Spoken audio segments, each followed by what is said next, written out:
You mean to determine if I'm a homosexual? Yes. Well, let me save you some time. I had my first homosexual experience when I was 16.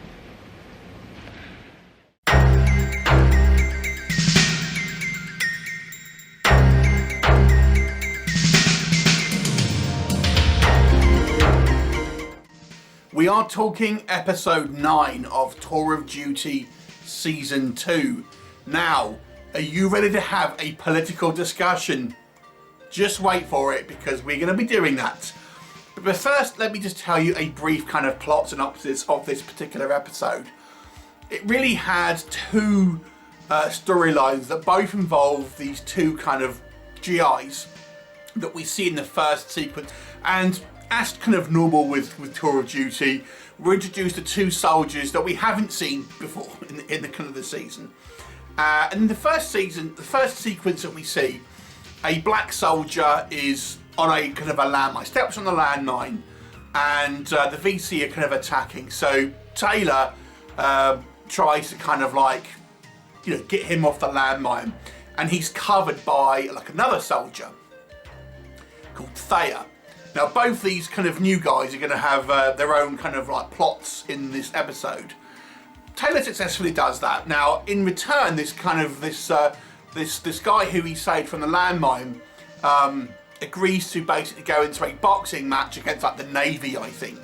And you know, because he kind of feels like he owes Taylor, he agrees to do that. But he has his reasons why he doesn't really kind of want to, and that's kind of the B storyline, if you like. But the A storyline is about Thayer, who is the kind of the other GI who was kind of covering Taylor while he's kind of, you know, disarmed the landmine. And it turns out that he's actually gay. And bear in mind, this takes place in the 1960s, and it kind of gets out that he's kind of gay, and he's kind of shunned by all the kind of the men in the, you know, in the kind of the base and stuff. And ultimately, because the army in this point in history does not allow homosexuals in the military, he's ultimately asked to kind of be psychoanalyzed by Dr. Seymour, and they kind of want him out, essentially. And there's a little bit more going on in regards to someone kind of blackmailing him, who kind of, you know, has kind of a drug dealing kind of history, played by Bill Moseley in a kind of a guest starring role here. And they're your main kind of stories, and obviously the regular cast are obviously in the kind of the roles to do with both those stories. So this brings up two issues that I want to talk about in regards to Tour of Duty. Now, one is more about the kind of how this is a great example of how society and language has changed in society as a whole, in media in general.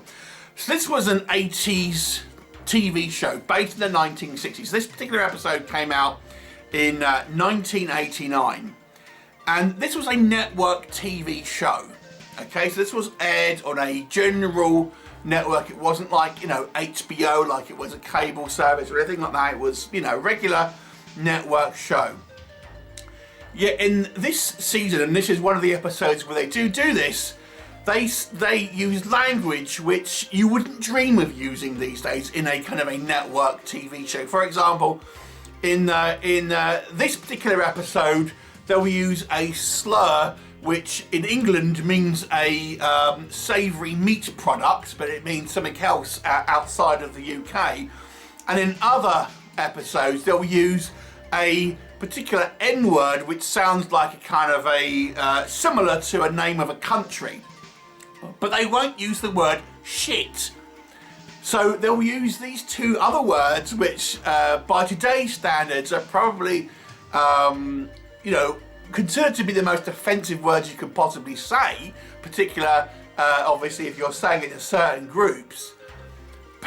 But you have a very mild swear word like shit, and you can't say it in this kind of TV show, which it kind of blows my mind a little bit about how that kind of like that shift has taken place. And You know, it's not until you watch an older movie or a TV show and you realise you can then see the kind of the difference in kind of culture, which I kind of find quite fascinating when you have, you know, two of arguably the most offensive words that in this day and age are fine for network TV, but you can't say a mildly, you know, a mild swear word like shit.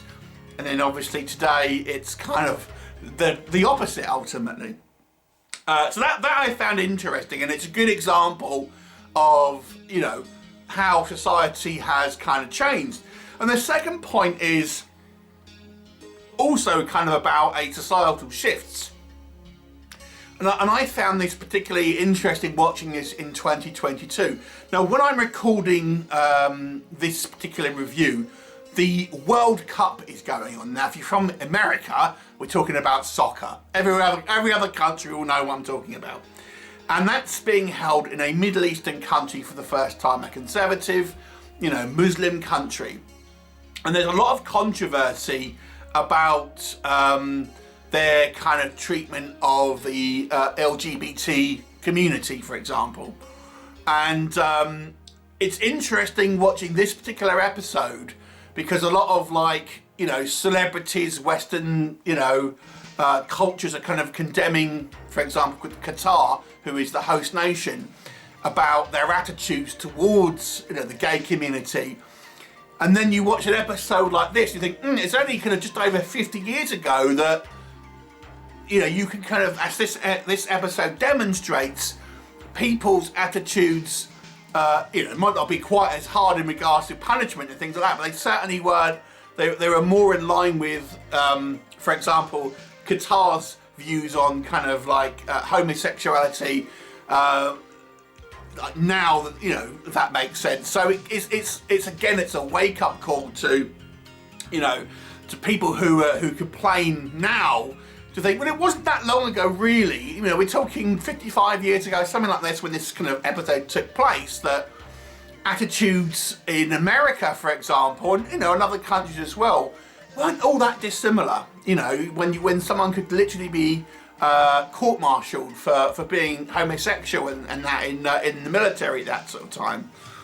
And then we have, you know, nowadays people criticising Qatar, forgetting really that they were in this, well, the countries were really kind of somewhat similar, you know, not all that long ago in history, which I find kind of quite fascinating in long ways. And it's like we have short memories, you know, in kind of things like this. I don't really like to talk about politics on this channel, to be honest with you. I try to be apolitical, but obviously with an episode that deals with social issues, you can't help but kind of really have to discuss it and things like that. But I just found it interesting, you know, in 2022, when it's kind of like on the news, at least in Europe. I don't know what it's like in America and stuff, but to really kind of like have a parallel of a kind of a similar kind of issue that's highlighted in this particular episode. Anyway, so that's kind of just some observations having watched this episode. But let's talk about what I think of this actual episode, rather than kind of just that kind of overall political kind of messages. But, you know, so I found it interesting. Outside of that, I've got to be honest with you, this episode was kind of average. The two storylines, the boxing storyline, I don't know, that didn't really kind of land for me particularly well. It was like Taylor's money-making schemes. It was played for kind of more comedy, to be honest, because he's trying to kind of like, you know, be this kind of like smooth-talking Jack the Lad, so to speak, and you know, the what ends on this kind of boxing match. So I didn't think that was particularly kind of a well kind of filmed sequence, and the kind of the build up to that, I didn't really feel like we got a lot of meat on the bones in regards to the reasons why this particular kind of character didn't really want to box. It seemed to sort of skip past it, and the resolution to that was just an exposition dump, which I thought was quite poorly handled, to be honest. It's, you know, it's it shows the like the kind of like the tit for tat in regards to that kind of like, I owe you, you know, you've helped me, so then therefore I'm going to kind of help you, so to speak, which I kind of appreciated. And the actors do a fine job. I just don't think that storyline was particularly kind of well handled.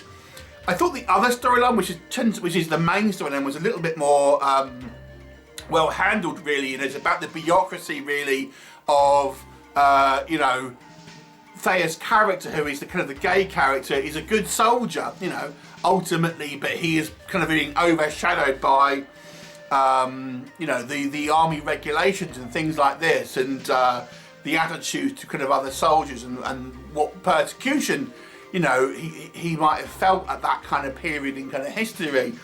And I actually think they spent a bit of time with that on, you know, trying to get, I think, somewhat kind of realistic kind of portrayal of someone who might be in that position and what abuse they might kind of get. And Seymour obviously trying to champion and be in his corner.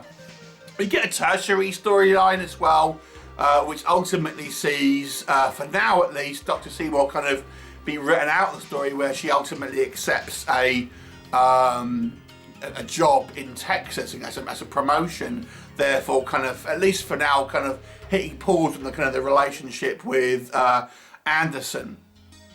You know, I think it's interesting in some degrees, but I really don't think this is a particularly memorable kind of storyline, to be honest with you. As with a lot of these stories, they kind of, it's some of the kind of details feel kind of shortchanged here. The acting is fine, but I don't really think any of the guest stars here really kind of made a huge impact, to be honest with you. That it's fine, it's good enough. I think the most interesting thing about this movie, about this episode, is just the questions that it raises about politics and that sort of thing, and language and how that's changed.